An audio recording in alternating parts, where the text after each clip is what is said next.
Just needed a little water. It's falling all around me. Oh yes, you gotta have your blessing, your holy water blessing. It's been a few weeks. I ran out of the shlana.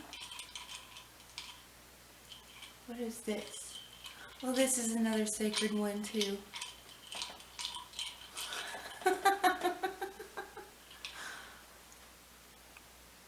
May you be blessed. This is another middling one, a proper 7.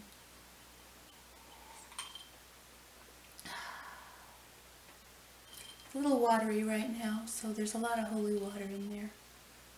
It's not too bad. Not too bad.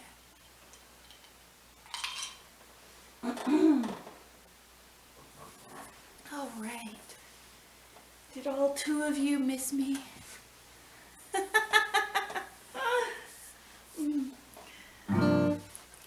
I actually really like a small audience.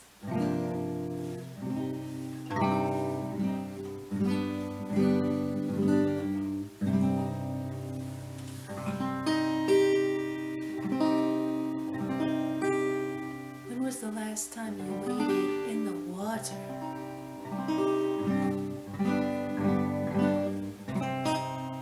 So Halloween is coming up,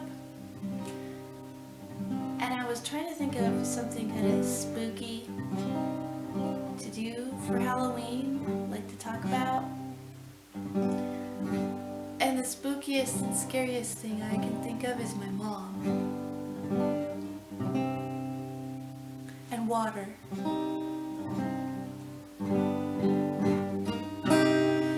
Sometimes the things that we most fear or most fight against are the monsters beneath the surface of our water, of ourself. And sometimes we can have victory over them.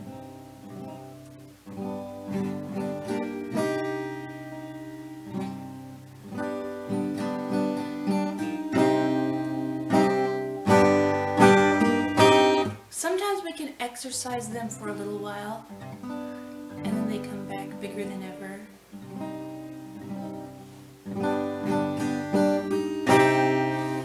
So, when I was growing up, when I was little,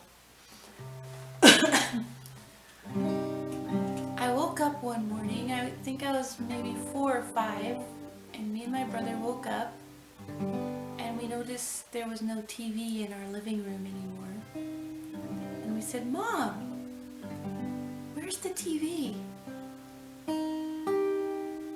And she opened up the front door, and she said, "There it is. I threw it up there."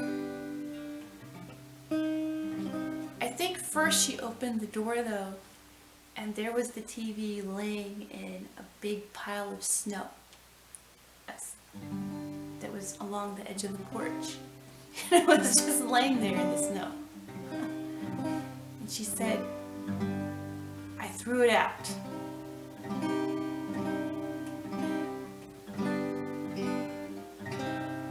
Because your dad was watching Jaws and I didn't like it. And later on, so we did not have a TV for many years after that. And then when we did get one, it was one we won as a prize. And it had a 5-inch screen and it was black and white. And we were allowed to watch 1 hour every Saturday of cartoons. And that was it. So we could choose our hour, and we put our little faces up against that TV and watch that. When I got older, I found out about how the TV ended up in the snowbank, because my parents would talk about it. And for several weeks before my mom threw the TV, she exercised it into the snowbank, she had been using the Jaws technique of cutting the lifeline of the TV. She had been cutting the cord to the TV so that when Dad came home, he'd go to turn the TV on and there would be no power to it. And he would just go fix it, and then she'd cut it again. And this went on for several weeks. And finally one night, Dad was watching Jaws. And it scared Mom so much. She couldn't take it anymore, and she hated the TV so much too, that she picked the TV up, yanked the cord out of the wall, and threw it in the snowbank.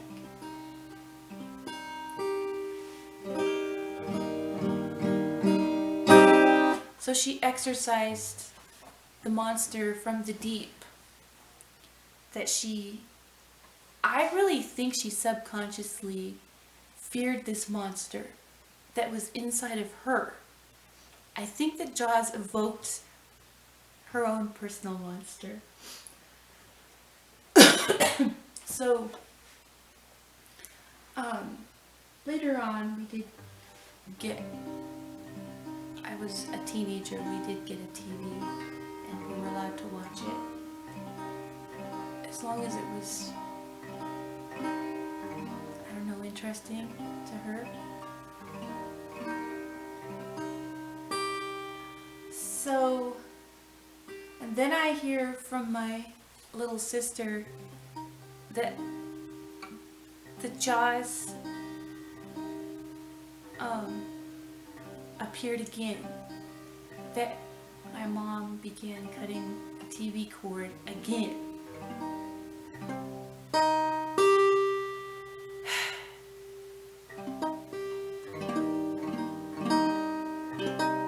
But the thing is Jaws won. The Beast won. Because my mom knows more about movies now than anyone else. She watches tons and tons and tons of Netflix and TV shows. She has a giant, huge TV with surround sound. So, the monster from the deep won.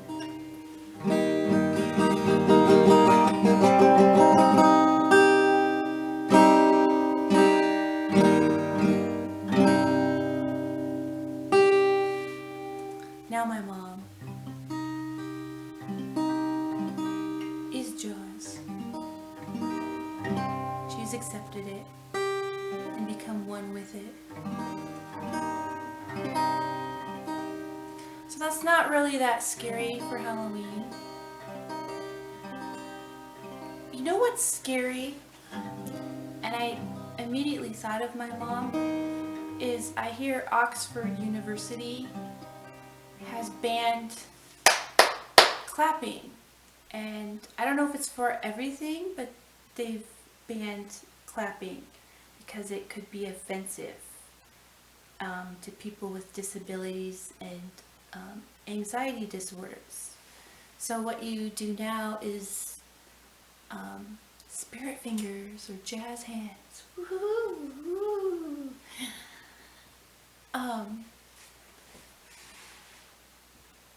So, things like that really, really make it easy for people like my mom to rebel and to offend. You're making it too easy. You're making it too easy because someone like my mom is going to go in and go, ooh, and she's going to clap really loud and she will probably laugh really loud. And if people try to silence her, she'll say, what? I have a disability. I can't help myself. And the silence makes me anxious. I get anxiety from it. And you're making it too easy. You're making it too easy to break a rule when you have so many rules like that. Such extreme sensitivity. Because the truth of the matter is, whether we want to admit it or not, we all are disabled. We all have a disability. We all have things that offend us. And yes, we get angry about them sometimes, or we don't want to be in a certain environment. But it's good to be faced with these things. It's good to get angry sometimes. And if you have such extreme anxiety and your monster is clapping and sound and a loud wave of sound, if that's your monster beneath the deep, you need to learn how to face it, or possibly avoid the environment or lessen its impact on you in some way. Choose where you're going to sit, or bring earplugs. You do have control and charge over these things a little bit, and I know we're all designed differently, but we have been clapping for thousands of years. We have not been doing this. Silence is a monster also. Too much silence is a monster. Talk to musicians. Like I've heard Jack White talking about how difficult crowds are now because they're too silent. And I've seen this myself. I've seen crowds standing still with their arms crossed. They paid big money, and it's really, really hard to tell if they're appreciative, if they understand. They're fans, obviously. They come in groups and crowds and they're paying attention, but they show no social interaction or appreciation or any signs to the musicians that they actually do appreciate and like the music. And a musician will feed off their audience and vice versa. It goes back and forth. So I was at a Gillian Welch concert a few years ago with my sister, and the crowd was so uptight and wouldn't clap, and they even silenced. I got dirty looks and my sister got dirty looks because we were clapping. We got dirty looks, and then Gillian Welch got angry. She did. She said, only the people way up in the cheap seats, the bleachers way in the back, were clapping. And she mentioned that. We were kind of a snobby crowd. If you're not going to clap and make some noise, these great performers and artists may never return because it looks like ingratitude. And do you want a whole bunch of people going like this at you? No.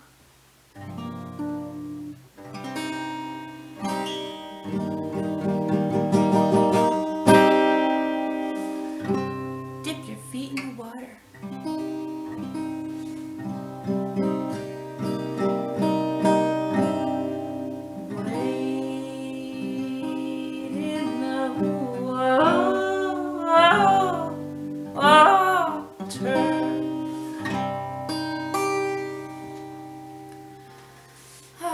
Oh, I forgot to tell the story about the witch's nose my mom used to put on. This was long enough though. Happy Halloween.